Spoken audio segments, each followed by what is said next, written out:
Hi guys! Ituturo ko naman sa inyo kung paano gumawa ng whipped cream. I-share ko po sa inyo ang ginagamit naming whipped cream. Ito po ang Enjoy Fun Frap 500 grams. Nabibili po ito sa tindahan ng mga milk tea, packaging. Pwede din sa Shopee at TikTok. Sa isang bowl, maglagay lang tayo ng 1/4 at lagyan mo ng malamig na tubig. Tansya-tansya lang po sa unang paglagay dahil ang goal natin dito guys ay mag-double whip itong ginagawa natin. Gumamit po tayo dito ng electric mixer na nabibili din sa Shopee and TikTok. Ilalagay na lang po namin sa comment section kung saan po kayo makakabili. At ayan na, unti-unti na nagdo-double whip itong ginagawa natin.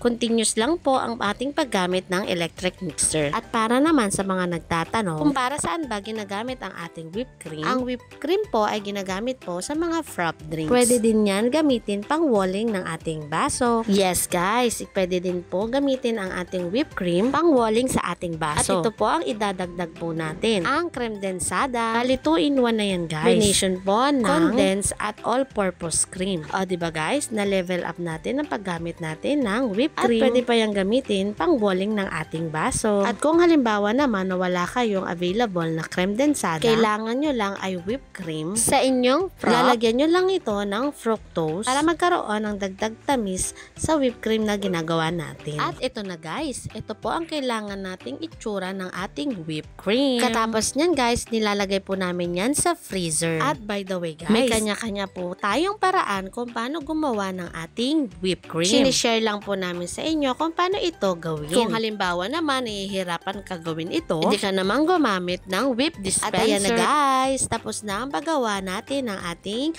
whipped cream. See you po sa next vlog natin. Yun lang. Maraming salamat. Bye-bye!